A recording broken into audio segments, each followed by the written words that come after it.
Lawari Edi répond à la lettre de Bouteflika. Au lendemain de votre démission de vos fonctions de chef d'État, vous avez écrit une lettre aux Algériens pour leur demander pardon. C'était encore une énième ruse pour avoir la sympathie de vos compatriotes que vous avez profondément blessés dans au moins 2 occasions.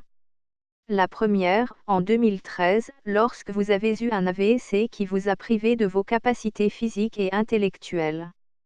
Bien que vous n'étiez pas en mesure de remplir vos lourdes fonctions, vous avez empêché l'État d'avoir un président qui gère les affaires courantes de la nation.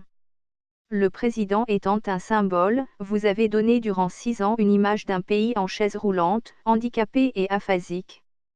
Si vous aviez un brin de respect pour ce peuple, vous vous seriez adressé à lui pour lui dire que vous mettez fin à vos fonctions pour raison de santé.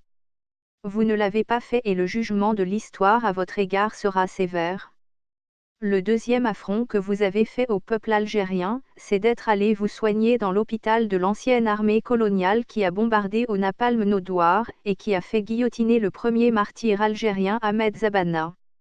Vous avez dormi pendant plusieurs semaines dans le lit qu'ont occupé dans ce même hôpital les généraux Bijar et Ossares qui ont assassiné l'Arbi Ben Midi.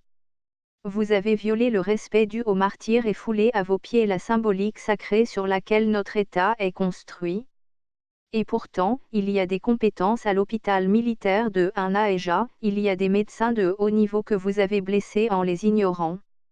Mais vous n'aviez confiance ni en nos médecins militaires ni au système de santé qui s'est en effet dégradé sous votre interminable règne.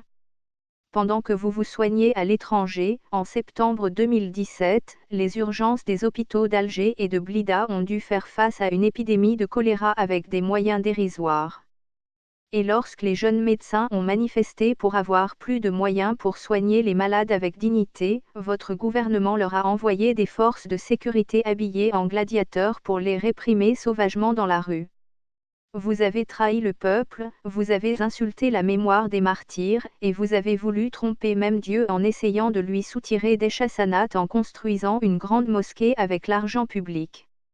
La Yajouzia Bouteflika. La mosquée aurait dû être construite avec votre argent personnel et l'argent des entrepreneurs que vous avez enrichis. Chez nous on dit, Manla et tout Bakarlou. Avec l'argent du peuple, vous vouliez acheter des assanates. Ces milliards de dollars qu'a pris la Chine auraient dû servir à améliorer le système de santé ou à construire des centres de formation technologique pour dissuader nos jeunes de traverser la Méditerranée au prix de leur vie. Et puis la grandeur de l'islam ne se mesure pas à la hauteur des minarets comme l'a dit Omar ibn al-Khattab.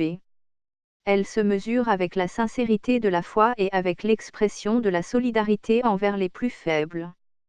L'islam est une religion qui donne plus d'importance aux muamalat qu'aux ibadates, contrairement à ce que vous ont dit les aouiyatais que vous fréquentez. Cet attrait des grandes mosquées a commencé avec Muawiyah qui a imité les empereurs byzantins qui avaient construit des basiliques grandioses pour se faire couronner. En tout cas monsieur Bouteflika, n'espérez pas que cette mosquée portera votre nom. L'histoire lui a déjà donné un nom, ce sera la mosquée du 22 février al-Moubarak. Lawari Edi est universitaire.